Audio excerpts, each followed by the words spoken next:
Meus amigos, como vão? Boa noite. Dando sequência ao nosso estudo da vida intelectual, nós continuaremos a acrescentar algumas nuances. E hoje eu quero falar com vocês sobre algo fantástico que é o pensamento. O que é pensar? Pensar, em geral, consiste em conhecer em que consistem as coisas e que relações têm entre si. Ver o triângulo que está inscrito no quadro negro é uma percepção sensível. Definir o triângulo por uma noção aplicável a todos os triângulos universalmente, ou a todos os triângulos de uma espécie dada, é um ato de pensamento. Assim também ocorre com o juízo, que enuncia que a soma dos ângulos de um triângulo é igual a 2 retos, como também com o raciocínio pelo qual se estabelece esta asserção.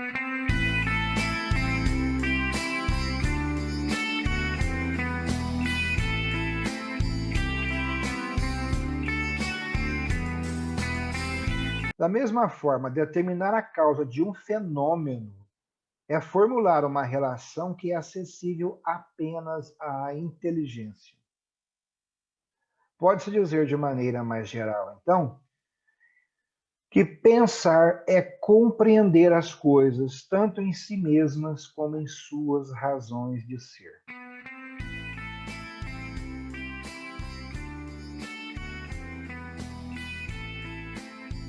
E o pensamento compreende 3 operações distintas, que nós já vimos, já falamos um pouco sobre cada uma delas, que é a ideia, o juízo e o raciocínio.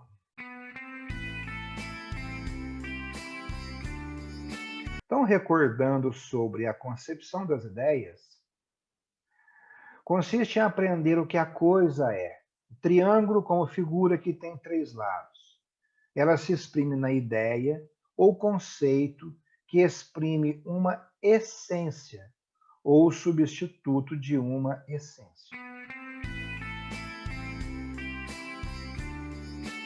No juízo, no segundo momento, ele consiste em afirmar ou negar uma relação de conveniência entre várias ideias. O círculo é redondo, o tempo está bom, o homem é racional. E com relação ao raciocínio, ele consiste em estabelecer liame, vínculo ou ligação lógica entre vários juízos.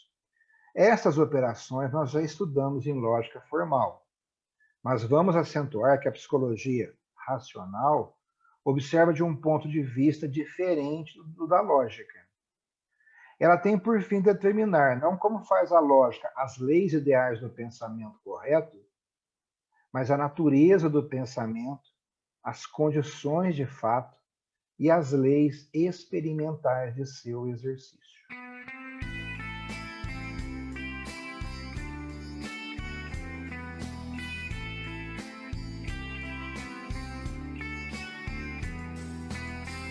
Temos que falar então da natureza da inteligência. O pensamento difere essencialmente do conhecimento sensível. Este efetua-se por órgãos corporais, ao passo que a inteligência é uma faculdade inorgânica pela qual a alma conhece as coisas de uma maneira imaterial. Sem dúvida, a inteligência tem condições orgânicas, que são os nervos e o cérebro, mas condições não são causas.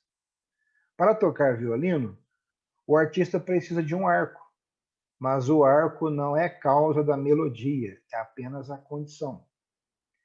Devemos, por isso, dizer com Aristóteles que nós pensamos sem órgão de pensamento.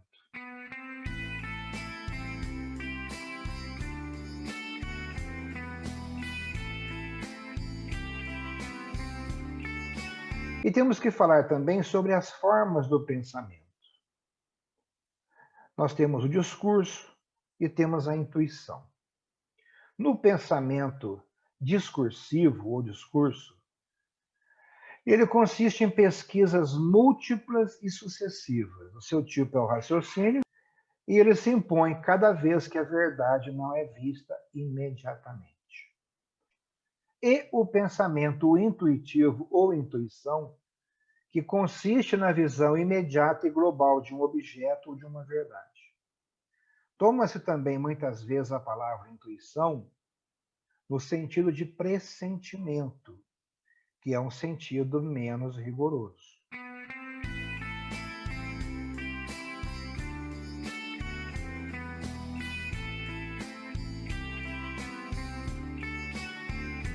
Ainda sobre as formas de pensamento, intuição e discurso estão constantemente associados no ato do pensamento.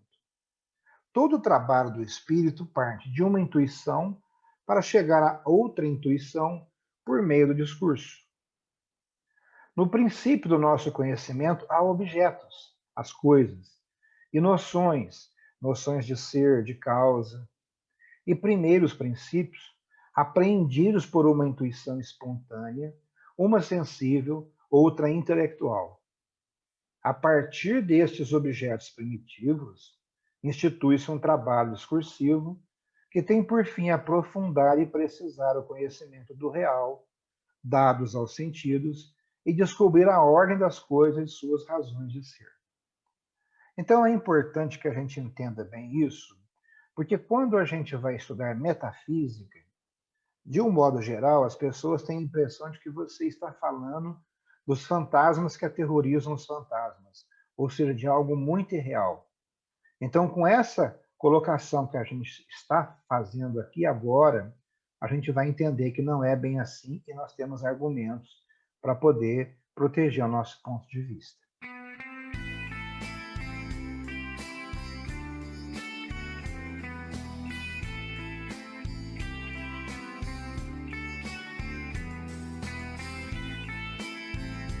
Este trabalho tende a terminar numa nova intuição que fornece a cada passo uma visão mais rica do real. Saber verdadeiramente é ver, no final das contas.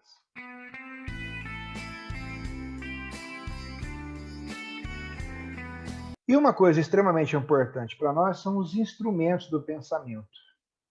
Nós somos seres a um tempo espirituais e corporais. E por isso é que nosso pensamento deve encarnar-se no sensível. E isso se produz por meio da linguagem e da escrita.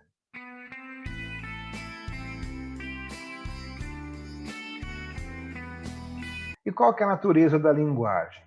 A linguagem é um sistema de sinais sonoros, a palavra, ou visuais, o gesto e a escrita, que tem por fim a expressão dos fatos psíquicos, e mais particularmente do pensamento.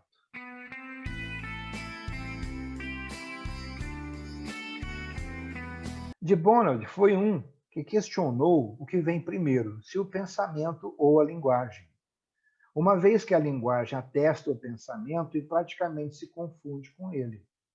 Mas no complexo pensamento-linguagem, é sem dúvida possível definir qual aspecto ou elemento que tem a primazia formal. Quer dizer, é possível definir uma ordem lógica. Ora, deste ponto de vista, é evidentemente ao pensamento que compete atribuir o papel essencial, uma vez que, se o pensamento se atualiza na e pela palavra, esta não faz mais do que exprimir o pensamento.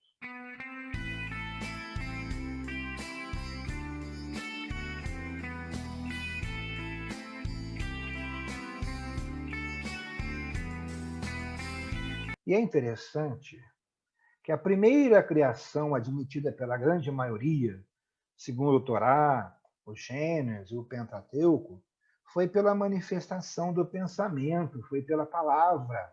Sabem qual foi? Faça-se a luz. A primeira coisa que o pessoal aprende quando vai ler esses livros aí é: Deus criou o universo através da sua palavra. Faça-se a luz. Então a gente pensa, poxa, era pensamento puro. Sem pensamento não existiria linguagem, mas simplesmente reações emocionais estritamente expressivas do estado afetivo de um indivíduo incapaz de se aperceber das diferenças entre ele próprio e aquilo que o cerca.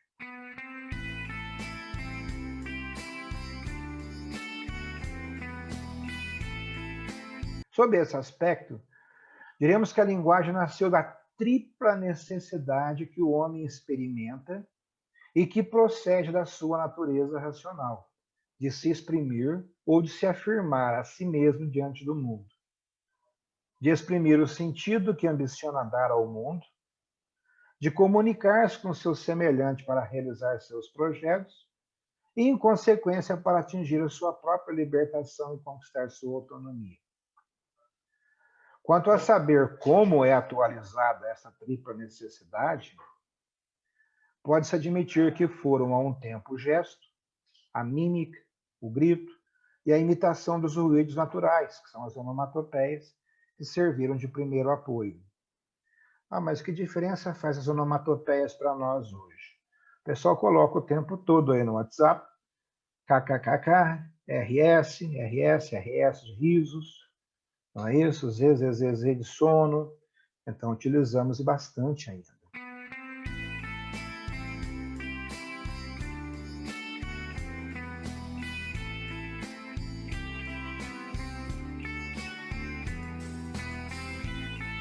Eu falei com vocês sobre Bonhoeffer. Ele foi um filósofo e político, tá? E o interessante é que para ele, por que eu coloquei ele aqui, é que o homem só existe em função da sociedade e só nela se realiza. Todo indivíduo que vá contra a sociedade erra moralmente e vai contra aquilo que a sua própria natureza tem de melhor.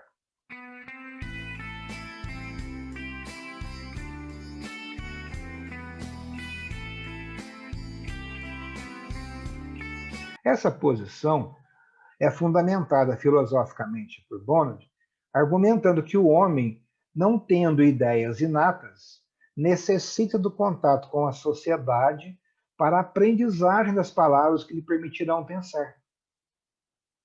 Mas o homem é apenas o veículo que passa, por tradição, a palavra de geração em geração, pois, em última instância, olha o que ele coloca, é em Deus que a palavra se fundamenta.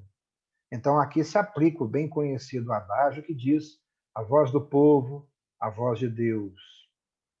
Então, nesse sentido, segundo Bonhoeffer, o homem tem um pacto natural com Deus que o obriga a manter em si o que tem de melhor, a presença divina, que se manifesta pelo pensamento e pelo amor que se socorrem ambos da palavra.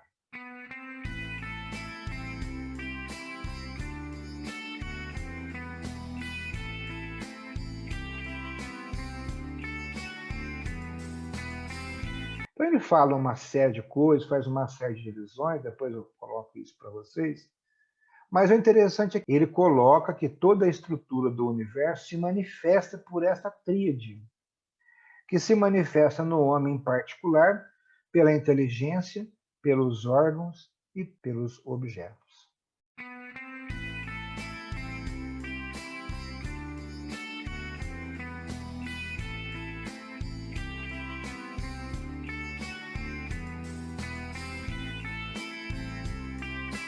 Então, como a gente vai falar um pouco depois dos números, das tríades, de coisas parecidas, é interessante dar uma olhadinha nesse sujeito em algumas coisas que ele pensava e que ele deixou registrado. De vez em quando eu vou pegar algum pensador aqui, alguns nomes que talvez vocês nunca tenham ouvido falar, porque no nosso momento histórico alguns não têm às vezes muito destaque, mas quando coincidir com o assunto eu me lembrar, então eu vou puxar esse pessoal para cá. Ok, pessoal? Então é interessante, nós chegamos ao pensamento e o pessoal que gosta muito disso aí são os yogis, né? O vazio é muito importante, a gente vai cair naquele problema da liberdade. E até é interessante que isso aí vem bem na sequência aí do Torá, né? Porque através da palavra se criou e deu-se o direito à criação de ir contra o que se propunha, o que dá aí aquela noção de liberdade logo na sequência. São umas coincidências talvez bastante interessantes. Ok, pessoal? É. Então tá bom. Muito feliz pela participação de vocês. Uma boa noite a todos. Vida longa e próspera. Paciência e perseverança. O Yasumi Nasai e Matashi Ta. O Yasumi Nasai, pessoal. Osso. Até mais. Oh.